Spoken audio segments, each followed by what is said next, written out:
기도해 주시고 응원해 주셔서 IT 잘 다녀왔고요. 더운 곳에 있다가 왔는데 또 하나님이 이렇게 버라이어티하게 눈을 폭 쏟아 주셔갖고 참 다양하시다. 안 주셔도 되는데 뭐 이런 생각이 들더라고요. 어저께는 이렇게 눈 안 보여주셔도 괜찮은데 뭐 이런 생각도 들었어요. 하나님의 은혜가 정말 위로 가운데 늘 있다는 생각이 듭니다. 사실은 우리가 일방적으로 IT 고아들을 돕고 있는 것 같지만 덥고 가난한 나라에서 그 고아로 사는 그런 생명들에게 예수의 복음, 좋은 소식을 전하는 사람이 된다는 것이 사실은 저희들에겐 더 큰 은혜이기도 하고 어떤 때는 우리가 받는 사랑과 은혜가 참 크다는 생각을 합니다. IT 고아들을 열심히 먹이면서 애써왔거든요. 그래서 초기에 정말 먹는 일에만 저희가 관심을 늘 갖고 있었는데 그 사역을 하면서 몇몇 분들이 그런 말씀을 하시더라고요. 그 먹는 데 신경 쓰지 말고 교회 건물 좀 짓고 학교 짓는 일에 그 돈이면 그걸 하지 뭐 이런 얘기를 하시더라고요. 그래서 그런 분들은 요즘 이제 전혀 안 만나요. 저는 그때나 지금이나 생각이 변함이 없는 것이 사실은 우리가 조금 선교의 다른 버전이라고 얘기하죠. 구호로 다니는데 먹어야지 복음이 들어갈 수 있다는 것이 저희 생각입니다. 요즘 우리가 야고보서 읽고 있지만 배고프고 헐벗고 굶주린 자에게 형제에게 그냥 빈말로 배부르게 해라, 등 따숩게 해라 이런 얘기만 하는 것은 올바른 믿음이 아니다. 우리가 이런 얘기를 듣듯이 고아들에게 그냥 가서 예수 믿으세요라고 말로 하는 것이 아니라 내가 어쨌든 같이 배부르고 같이 가보자라는 이야기, 이게 먼저 있을 때 사실은 복음도 제대로 들어간다 이런 생각을 합니다. 그렇게 10년 가까이 왔는데 그러다가 지난 연초부터 고아원 건축을 심각하게 고민하고 있었습니다. 저희가 돌보는 10개 고아원 중에 저희가 렌트비를 지원하는 고아원이 2군데 있는데요.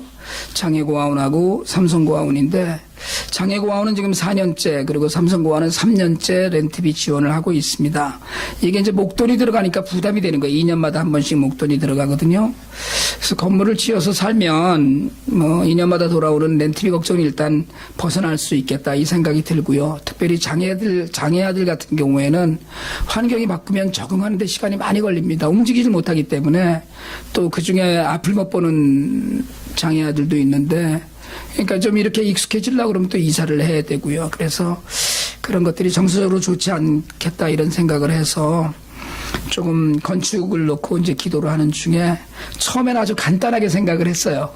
그냥 건물 우리가 그 배단위 마을이라고 건축하듯이 그렇게 간단하게 한 15,000불 들여서 30명 정도 살 수 있는 그런 것을 하나 지으면 되겠다. 아주 좁은 땅이 하나 있어 그렇게 생각을 하고 있었는데 이 문제로 그냥 하던 중에 그 작년 말쯤에 금년 초에 뉴저지 성산교회에 지원을 부탁을 했더니 크게 가자는 거예요. 2개 공원 다 할 테니까 크게 좀 가자.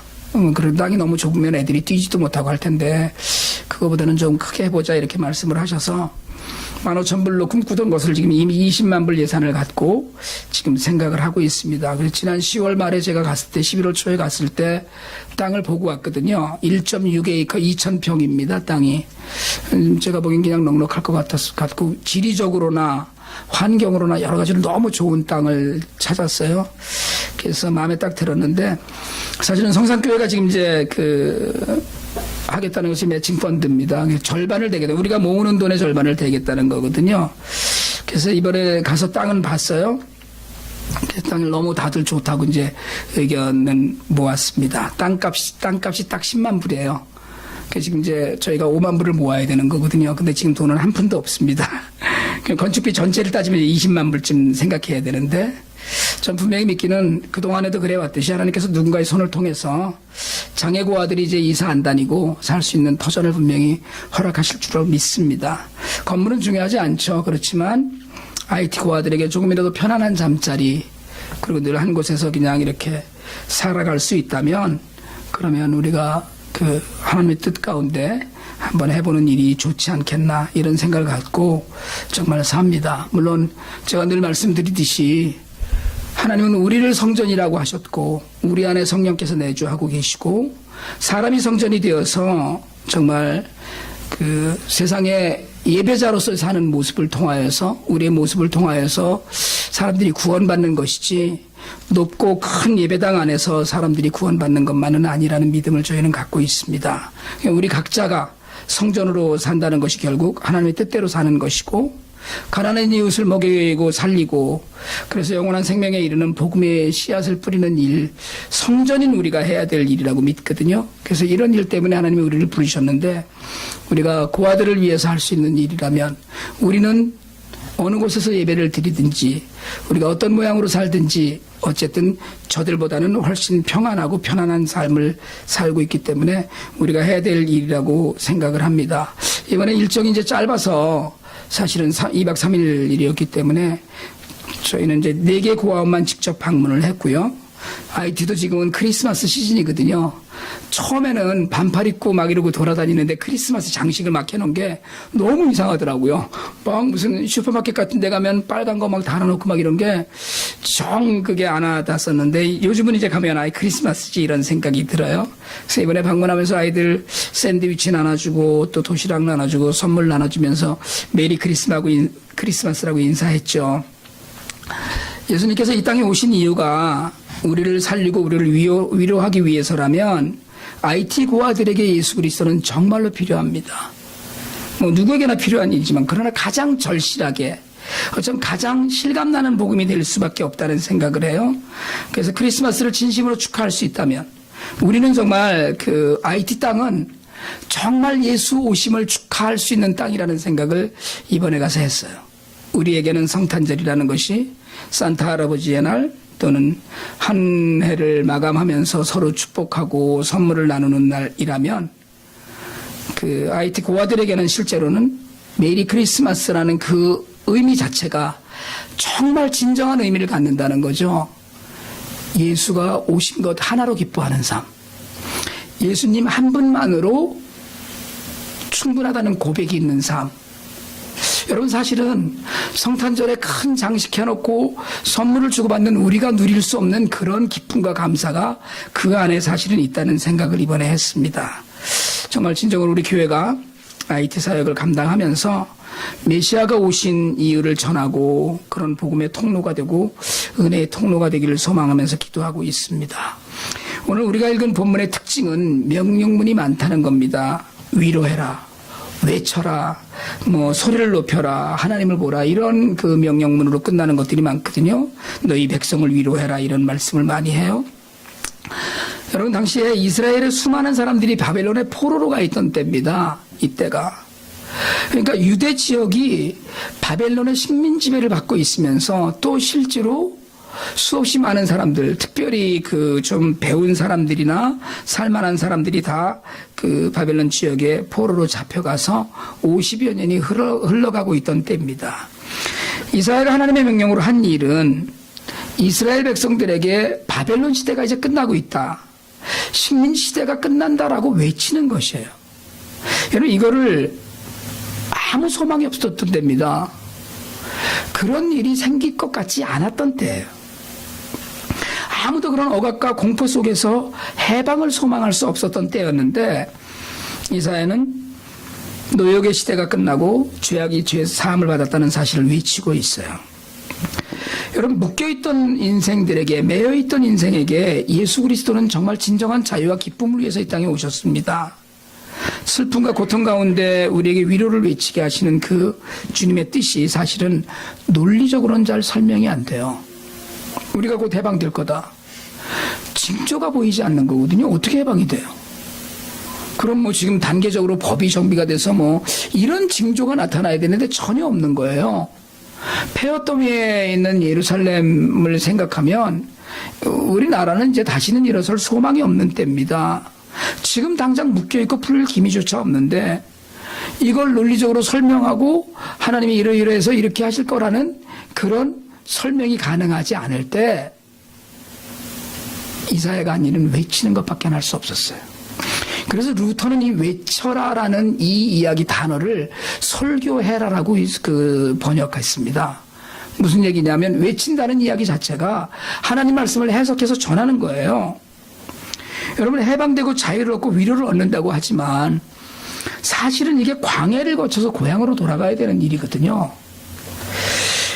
포로의 최고의 삶이에요. 지금 식민 지배를 받고 있지만 그렇게 억압되어 있는데 그래도 50년을 살고 있는 거거든요. 저는 이스라엘 백성들이 어디에 억류되고 막 이런 얘기를 할 때마다 우리는 전혀 모르지만 우리가 늘 귀에 따갑도록 들어왔던 일제 36년을 생각합니다. 그 36년 동안에도 나라가 갈갈이 갈라지고 수없이 많은 일들이 있었는데 50년이 넘어서 70년이 된다면 여러분 광야로 거쳐서 다시 내 땅으로 돌아간다는 것 자체가 두려움일 수 있어요. 비록 이렇게 억눌려서 살지만 그냥 차라리 여기가 낫다. 고국으로 돌아간다? 이러니까 막 기뻐서 춤추는 게 아니고 그걸 어떻게 가냐? 이제 이렇게 될 때가 되었다는 얘기예요. 그럼 숱한 고난이 앞에 있는 거죠.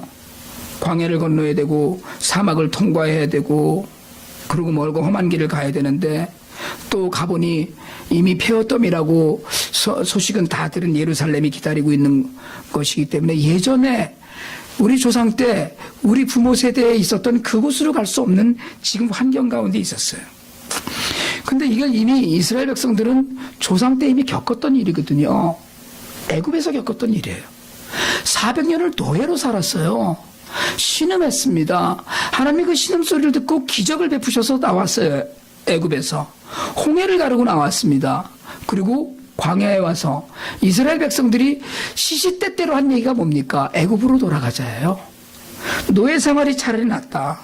불평하고 심지어는 막 반란을 일으키기도 하고 이런 폭력이 동원되기도 하고 이런 일들이 있었어요. 이와 똑같은 상황이 이제 바벨론을 벗어나는 길에 벌어질 것이라는 것 때문에 이게 설명하고 사람들에게 다 납득시키고 할 수 있는 게 아니라는 거예요. 그때 할 수 있는 일이 외치는 것밖에 없어요. 여러분, 예수님이 당신의 죄 때문에 이 땅에 오셨습니다. 동정녀 마리아에게 태어나셨습니다. 이건 논리적으로 설명할 수 없습니다. 그래서 복음은 어떻게 해요? 예수 믿으세요. 천당 갑니다. 안 믿으면 지옥 갑니다. 당신은 영원히 죽습니다. 이거 외에 날 얘기가 없어요. 어떻게 논리적으로 설명하실래요? 나도 논리적으로 납득이 안 되는데 우리가 삼위일체 이야기를 하게 될 터인데 삼위일체 이야기하면 삼위일체를 아주 간단하고 정확하게 설명할 수 있는 학자가 지금도 없습니다. 기케아 어거스틴의 설명을 지금도 원용을 하고 있거든요. 결국은 돌아간다. 끝났다 모든 어려움이 이 이야기를 하는데 이사야가 할 수 있는 일은 외치는 것밖에 없어요. 하나님이 명령하시는 거예요. 외치라는 거예요. 그 외쳐가는 가운데 이것저것 계산해 보니까 차라리 여기가 낫사오니 할 때 이사야에게 힘이 되었던 말씀이 오늘 우리가 읽은 6절에서 8절 말씀입니다. 우리 한번 같이 한번 6절에 8절까지 다시 한번 같이 읽겠습니다. 시작. 말하는 자의 소리여 이르되 외치라. 대답하되 내가 무엇이라 외치리까 하니 이르되 모든 육체는 풀이요 그의 모든 아름다움은 들의 꽃과 같으니 풀은 마르고 꽃이 시들면 여호와의 기운이 그 위에 불미라. 이 백성은 실로 풀이로다. 풀은 마르고 꽃은 시드나 우리 하나님의 말씀은 영원히 서리라 하라. 외치라고 하니까 뭐 얘기를 하라는 거예요? 지금 이렇게 얘기 물었어요. 반문한 겁니다. 그때 이스라엘 백성들을 설득해야 될 이사야에게 하나님 하신 말씀은 6절 하반절에서 8절까지예요. 인생은 누구나 시든다는 거예요. 반드시 죽습니다. 근데 이 이야기는 바벨론을 향한 예언이기도 해요. 영원한 권력은 없습니다. 그럼 영원히 그 자리를 차지하는, 그래서 권불 10년이니 뭐 이런 얘기 우리가 하잖아요. 바벨론이 아무리 강성한 제국이어도 하나님 앞에서는 풀과 같은 존재일 수밖에 없다는 거예요. 수없이 많은 나라들이 그 앞에서 벌벌 떨었지만 이제 두려워할 필요가 없다는 이야기예요. 풀은 마르고 꽃은 시드는데 이미 이제 마르고 시들 터인데 그걸 두려워할 일이 없다는 거예요. 또 하나는 이스라엘 백성들을 포함한 모든 사람들에 대한 경고입니다. 여러분, 사람은요 흙으로 지어져 먼지로 지어져서 티끌로 돌아갑니다. 반드시 돌아가요. 시편 90편의 5절 6절이 적나라하게 그 이야기를 합니다. 같이 한번 읽을까요? 주께서 그들을 홍수처럼 쓸어가시나이다. 그들은 잠깐 자는 것 같으며 아침에 돋는 풀 같으니이다. 풀은 아침에 꽃이 피어 자라다가 저녁에는 시들어 마르나이다. 여러분, 사람이 아무리 뛰어나도, 사람이 아무리 강해도 풀이나 꽃보다 나을 게 없습니다. 여러분, 인생이 짧다는 것, 이것만이 아니라 사람의 모든 능력은 제한적이에요. 더 어떻게 할 수 없습니다. 저는 우리 아버님이 돌아가시기 전에 치매에 걸리실 거라는 생각을 전혀 해본 적이 없어요. 그냥 간신히 전화 알아보시고 전혀 의뜻하지 않은 이야기들을 계속 하시는 그런 노년의 삶을 사실 거라는 생각을 제가 어려서는 해본 적이 없어요. 우리 아버님은 너무나 훌륭한 분이고 너무나 공부도 많이 하셨고 너무나 아는 것도 많고 너무나 반듯하게 사셨고, 그런데 그게 아무 소용이 없더라는 거예요. 당장은 뭐 세상의 모든 진리 다 아는 것 같죠. 그렇지만 그게 착각이라는 거예요. 시간이 지나면 그게 얼마나 어리석은 건지 안다는 거예요. 돈이 많죠. 많이 갖고 있어요. 쥐고 있습니다. 그렇지만 부르실 날이 있어요. 세상의 권력이나 사람들은 순식간에 말라버리는 불이나 꽃이 분명해요. 하나님 말씀이 그렇다는 거예요. 그래서 하나님이 거기다 마지막 위로의 말씀을 하셔요. 우리 하나님의 말씀은 영원히 설 것이라는 거예요. 말씀을 붙들고 살라는 거예요. 여러분, 이제 이사야가 두려워하지 않는 유일한 이유는 단지 하나예요.